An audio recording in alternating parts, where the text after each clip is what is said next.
ओम श्री परमात्मने नमः। जय श्री कृष्ण। 15वां अध्याय श्रीमद् भगवत गीता। उसके उपरांत श्री कृष्ण भगवान फिर बोले कि हे अर्जुन, आदि पुरुष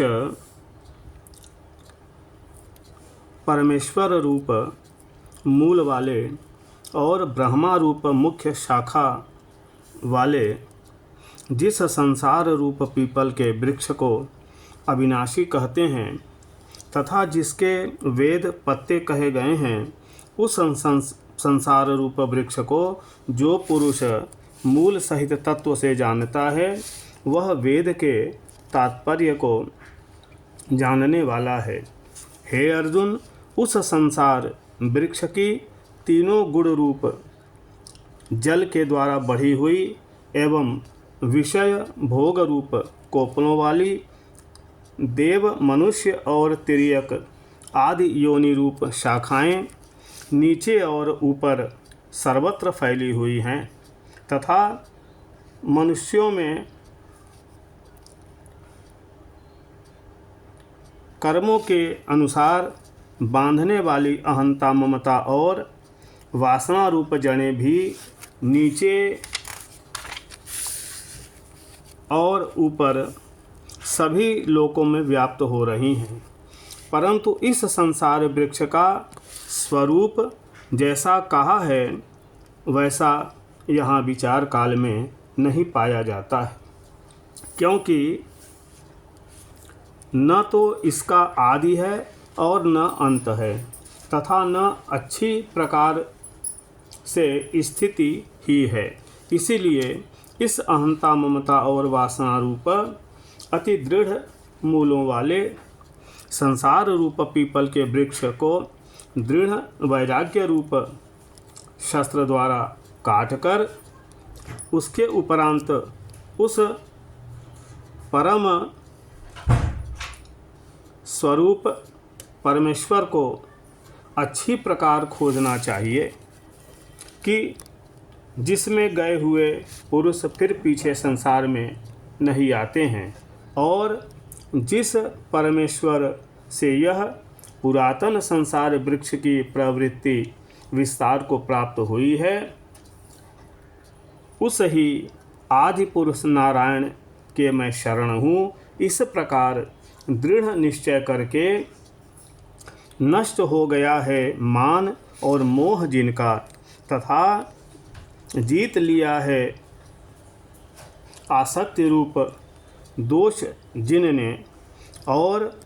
परमात्मा के स्वरूप में है निरंतर स्थिति जिनकी, तथा अच्छी प्रकार से नष्ट हो गई है कामना जिनकी, ऐसे वे सुख दुख नामक द्वंद्वों से विमुक्त हुए ज्ञानी जन उस अविनाशी परम पद को प्राप्त होते हैं। उस स्वयं प्रकाशमय परम पद को न सूर्य प्रकाशित कर सकता है, न चंद्रमा और न अग्नि ही प्रकाशित कर सकता है, तथा जिस परम पद को प्राप्त होकर मनुष्य पीछे संसार में नहीं आते हैं, वही मेरा परम धाम है। हे अर्जुन, इस देह में यह जीवात्मा मेरा ही सनातन अंश है और वही इन त्रिगुणमयी माया में स्थित हुई मन सहित पांचों इंद्रियों को आकर्षण करता है। कैसे कि वायु गंध के स्थान से गंध को जैसे ग्रहण करके ले जाता है, वैसे ही देहादिकों का स्वामी जीवात्मा भी जिस पहले शरीर को त्यागता है, उससे इन मन सहित इंद्रियों को ग्रहण करके फिर जिस शरीर को प्राप्त होता है उसमें जाता है।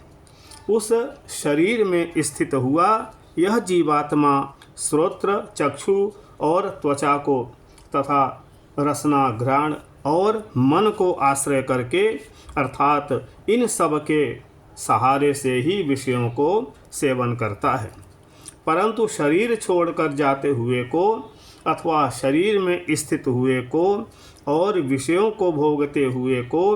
तथा तीनों गुणों से युक्त हुए को भी अज्ञानी जन नहीं जानते हैं।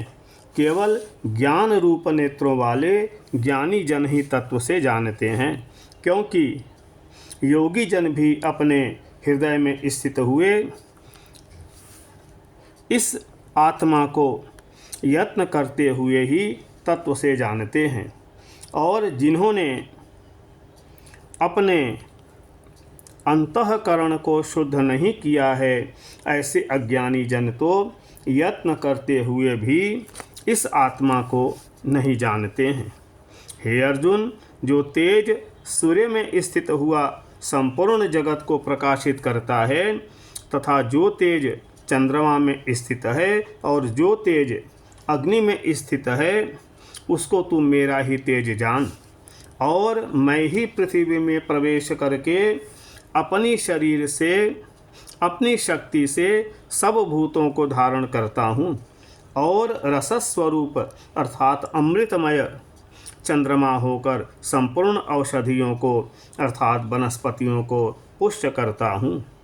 तथा मैं ही सब प्राणियों के शरीर में स्थित हुआ वैश्वानर अग्नि रूप होकर प्राण और अपान से युक्त हुआ 4 प्रकार के अन्न को पचाता हूँ, और मैं ही सब प्राणियों के हृदय में अंतर्यामी रूप से स्थित हूँ, तथा मेरे से ही स्मृति ज्ञान और अपोहन होता है, और सब वेदों द्वारा मैं ही जानने योग्य हूँ, तथा वेदांत का कर्ता और वेदों को जानने वाला भी मैं ही हूँ। हे अर्जुन, इस संसार में नाशवान और अविनाशी भी यह 2 प्रकार के पुरुष हैं। उनमें संपूर्ण भूत प्राणियों के शरीर तो नाशवान और जीवात्मा अविनाशी कहा जाता है, तथा उन दोनों से उत्तम पुरुष तो अन्य ही है कि जो तीनों लोकों में प्रवेश करके सबका धारण पोषण करता है, एवं अविनाशी परमेश्वर और परमात्मा ऐसे कहा गया है, क्योंकि मैं नाशवान जड़वर्ग क्षेत्र से तो सर्वथा अतीत हूँ और माया में स्थित अविनाशी जीवात्मा से भी उत्तम हूँ। इसीलिए लोक में और वेद में भी पुरुषोत्तम नाम से प्रसिद्ध हूँ। हे भारत, इस प्रकार तत्व से जो ज्ञानी पुरुष मेरे को पुरुषोत्तम जानता है, वह सर्वज्ञ पुरुष सब प्रकार से निरंतर मुझ वासुदेव परमेश्वर को ही भजता है। हे निष्पाप अर्जुन, ऐसे यह अति रहस्ययुक्त गोपनीय शास्त्र मेरे द्वारा कहा गया। इसको तत्व से जानकर मनुष्य ज्ञानवान और कृतार्थ हो जाता है, अर्थात अपने को और कुछ भी करना शेष नहीं रहता।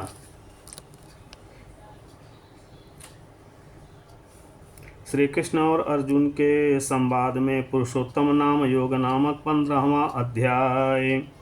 जय श्री कृष्ण, जय श्री कृष्ण, जय श्री कृष्ण।